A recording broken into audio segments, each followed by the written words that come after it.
So we just had flash flooding last night, overnight. My wife was coming home from an event with the boys. They were getting home late and they couldn't get across our creek to make it up to the house. It took them quite a while they ended up having to backtrack and get a hotel room because they couldn't get into our house last night. The sheep had me worried, couldn't see even with a flashlight. We couldn't see down here well enough, and I wasn't going to risk coming down here at night. So I couldn't tell what was going on, but the sheep and goats thankfully have made it. Their structures are still there, but let me spin you around. So that's our temporary, that's our line. That all had debris on it. This debris here, this cluster, was all up onto this reel, just like these back here. Look how high this water was. Now, the only thing I did yesterday, knowing that we were potentially going to get some high water here, I hadn't seen it flood here since we fixed our culvert at the ditch last year. We've had pretty good drainage since then, and we have not had any flooding on our property since then.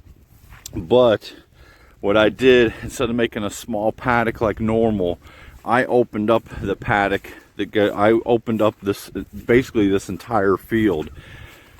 Back there is a little higher, and even on our worst floodings I've ever seen, I've never seen water get all the way up onto that slight hill, and it's very slight. But see if I can zoom in over there. See that fence line? That's high tensile wire. That is all debris hanging on the wire. It's weighing it all down. You can see it pretty well right there. Well, maybe with the snow coming down now. But we're gonna have a lot of stuff to kick off the wire. Fortunately, a high tensile system like this is, I've got extra wire. If some of it's bad, we can always cut it, retension it. It's not the worst job as far as retensioning it. And then if there's any bad timeless posts, like if they've gotten too damaged in the rain or in the floods, I've got extra. We can yank them out and replace everything. Yes, it's a project, but all in all, we're very lucky. I know there's a lot of people dealing with much worse right now. So just happy to still have our livestock down here, and at least most of our fence is intact, but we got a lot of work to do. It's going to be quite a bit to get it cleaned up.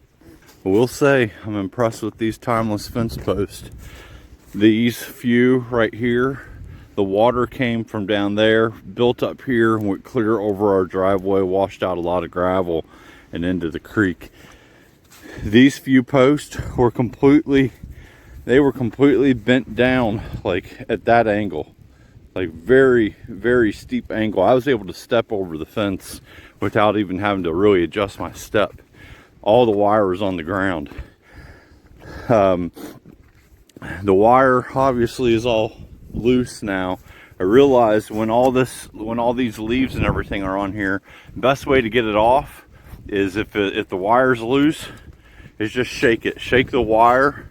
I think I'm going to intentionally loosen some of the wires along the fence so I can shake them off easier. Shake it off. Shake them off a little bit easier so that we can clean this up faster.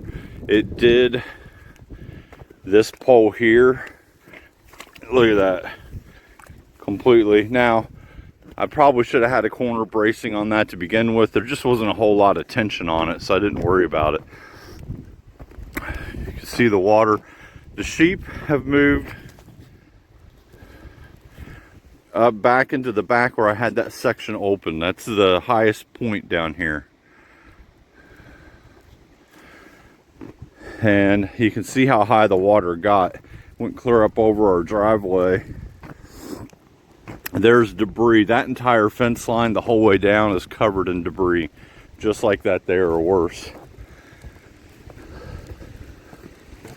So, but the fence line's still fairly straight, but just a lot of debris to get out of it. We got some logs piling up here, and right in front of the culvert we're getting some. So I'm going to have some cleanup to do as far as down here to keep water flow from backing up again like we've had previously. But water got awfully high this time. But went clear over, the water went clear over our driveway. You can see it went clear over the driveway almost up to our gate and went all the way over and into the creek. All in all, we're lucky. So, all right, it's getting cold. I'm gonna go back to the house and regroup, and got a lot of work to do to clean all this stuff up later. But it's obviously it's switched from raining to really cold and now snowing. Lovely weather in Kentucky. You all have a good one.